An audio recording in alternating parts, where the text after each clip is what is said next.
It began with a number, $1 billion, vanished into thin air. No alarms.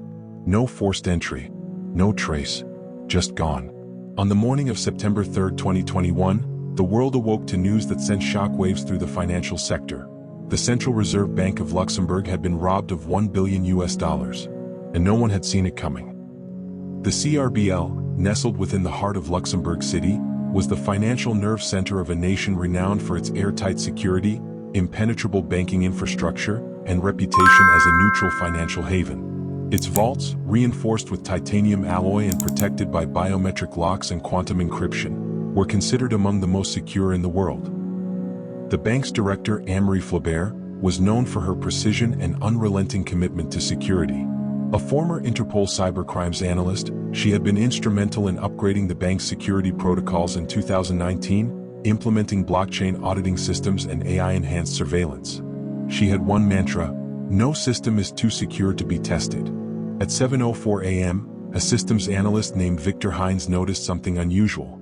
A routine balance verification flagged a discrepancy. Exactly $1 billion, gone from CRBL's sovereign liquidity fund. Thinking it was a technical error, he reran the diagnostic. Same result.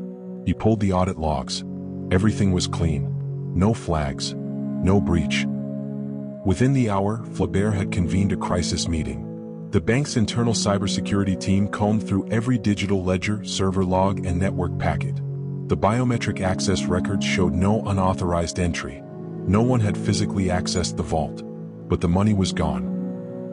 Interpol, Europol, and Luxembourg's national police were called in. A special task force, Operation Glass Phantom, was formed, led by Chief Inspector Elise Martens, a seasoned investigator with a reputation for unraveling digital fraud rings across Europe. Martens was relentless, methodical, and had a knack for seeing patterns others missed. Her first order: assume nothing. She and her team conducted interviews with every employee, scrutinized months of surveillance footage, and began tracing digital transaction trails. That's when they found it: a single outgoing transaction, disguised as a routine interbank loan disbursement to a dummy institution named Bahrain International Holdings. Bahrain International Holdings didn't exist. The IP address used to authorize the transaction was registered in Caracas, Venezuela, but routed through 17 global proxies. It was clear, this was no ordinary cyber heist. It was a masterclass in obfuscation. As the investigation deepened, Martens discovered that the authorization credentials used belonged to none other than Anne-Marie Flaubert. But her biometrics hadn't been used. Her login had been spoofed, likely using a deepfake biometric signature, an emerging threat in cybercrime. Flaubert was devastated. Her reputation, her life's work, was now under scrutiny. She voluntarily stepped down pending the investigation. Martens, however, wasn't convinced of Flaubert's guilt. There were no financial red flags in her history, no unusual behavior. If anything, she appeared to be a scapegoat. Then came the first real break. A rogue cybersecurity expert in Prague, known online as Null Vector, reached out through an anonymous tip line. He claimed to have seen traffic from a dark web forum where someone had been boasting about the cleanest lift in digital heist history. The user had posted a cryptographic signature identical to the one used in the CRBL breach. Martens authorized a sting operation. Over the course of 4 weeks, agents infiltrated the forum, posing as high-stakes digital thieves. Through patient engagement and subtle prodding, they zeroed in on a user calling themselves Orpheus88. Orpheus88 was careful, using air-gapped devices, custom-built encryption layers, and disposable logins. But he made one mistake.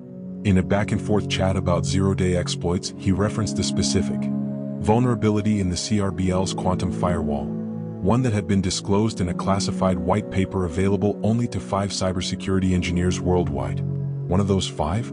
Julian Tessaro, a former CRBL consultant who had vanished in 2020 after allegedly suffering a mental breakdown. A brilliant cryptographer, Tessaro had once worked for the NSA, but left after a scandal involving a leaked surveillance tool.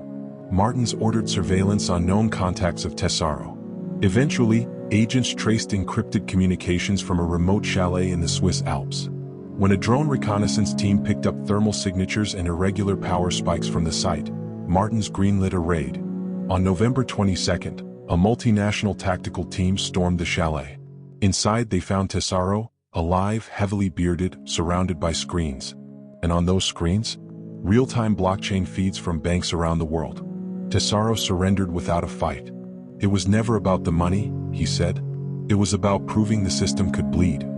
In interrogations, Tessaro detailed how he had spent 3 years building the tools to break through CRBL's quantum security.